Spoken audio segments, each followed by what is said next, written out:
السلام عليكم ورحمة الله. الحمد لله رب العالمين والصلاة والسلام على أشرف المرسلين وعلى آله وصحبه وسلم.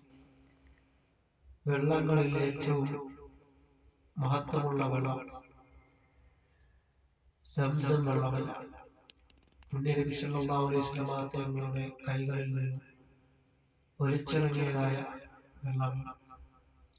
ഒരിക്കൽ സ്വഹാബാക്കൾക്ക് കുളിക്കുവാനും വധുവെടുക്കുവാനും വെള്ളമില്ലാത്തതായിട്ടുള്ള ഒരവസ്ഥയിൽ സയ്യിദുനാ മുഹമ്മദ് റസൂലുള്ളാഹി സല്ലല്ലാഹു അലൈഹി വസല്ലം തങ്ങൾ ഇത് കാണുകയുണ്ടായി.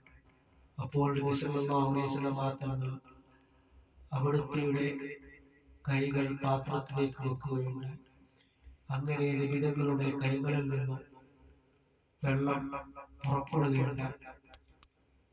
അപ്പോൾ നബി തങ്ങളുടെ വിരലുകളിൽ നിന്നും ഒലിച്ചു വന്നതായിട്ടുള്ള വെള്ളമാണ് വെള്ളങ്ങളിൽ ഏറ്റവും അഫ്ളലായിട്ടുള്ള വെള്ളം. അത് നാം മനസ്സിലാക്കുക. അത് നബി തങ്ങളുടെ മുഅ്ജിസത്തായി. അങ്ങനെ സ്വഹാബാക്കൾക്ക് കുളിക്കുവാനും അവർക്ക് വളൂ ചെയ്യുവാനും ആ വെള്ളം ഉപകാരപ്പെടുകയുണ്ടായി. അതുകൊണ്ട് നാം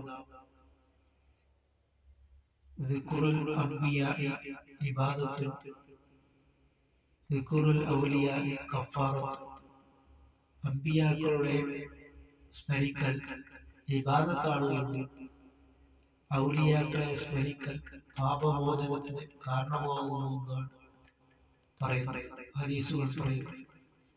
അതുകൊണ്ട് നാം അംബിയാക്കളുടെ മുഅ്ജിസത്തുകളും അവരുടെ ശ്രേഷ്ഠതകളും അവരുടെ കഥകളും എല്ലാം പറയാൻ, അവരുടെ ത്യാഗ കഥകളും പറയാൻ വളരെയധികം പുണ്യമുള്ളതായ കാര്യമാണ്.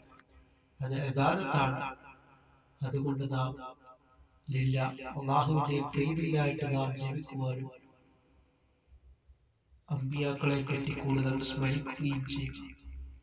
സയ്യിദുനാ മുഹമ്മദ് റസൂലുള്ളാഹി സ്വല്ലല്ലാഹു അലൈഹി വസല്ലം തങ്ങളുടെ ജനനം മുതൽ വഫാത്ത് വരെയുള്ള കാര്യങ്ങൾ പഠിക്കുവാനുള്ള മഹാസൗഭാഗ്യം അല്ലാഹു തആല നമുക്ക് നൽകുകയും ചെയ്യുമാറാകട്ടെ.